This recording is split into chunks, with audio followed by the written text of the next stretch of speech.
Hello, আজকের ভিডিওতে কথা বলবো ইউভি রেজিনের তৈরি পেন্ডেন্ট নিয়ে। আমি এখানে স্টেপ বাই স্টেপ প্রসেসগুলো বলে দিব। প্রথমেই লাগবে ইউভি রেজিন, এরপর লাগবে ইউভি টেপ, এরপর লাগবে গোল্ড ফ্লেক্স, আর প্রয়োজন হবে পেন্ডেন্ট বানানোর বেসগুলো।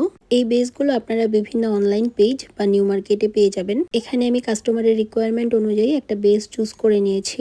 এবার পেন্ডেন্ট বানানোর পালা। প্রথমেই আপনাকে কিছুটা পরিমাণ ইউভি টেপ কেটে নিতে হবে। এরপর মেটাল বেসটা খুব শক্তভাবে টেপের সাথে আটকে নিতে হবে। প্রথমেই 2-3 ফোঁটা ইউভি রেজিন দিয়ে পুরোটাই ভালো করে ছড়িয়ে নিতে হবে, কারণ পেন্ডেন্ট বানানোর সময় আপনার নিচে একটা পাতলা বেস দিতে হবে। বেস ছাড়া ফুল দিলে পিছনে ফুলগুলো ভেসে থাকে, আর পেন্ডেন্টটা টেপ থেকে উঠানোর সময় ফুলগুলো সহ উঠে চলে আসে। এখন লাইটার দিয়ে বাবল রিমুভ করে এলইডি ল্যাম্প দিয়ে দিতে হবে। এখন প্রথম বেসটা শুকানোর পর 1 ফোঁটা রেজিন দিয়ে নিতে হবে। এরপর আপনার পছন্দ মতো ফুলটা বসিয়ে দিতে হবে।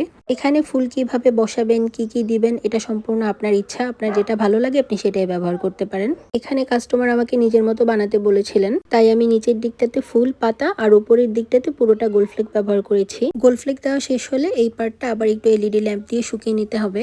মনে রাখবেন ইউভি রেজিনের কাজ পুরোটাই স্টেপ বাই স্টেপ ধৈর্য নিয়ে করতে হয়। পার্ট 2 দেখতে সাবস্ক্রাইব করুন আমার চ্যানেলটি।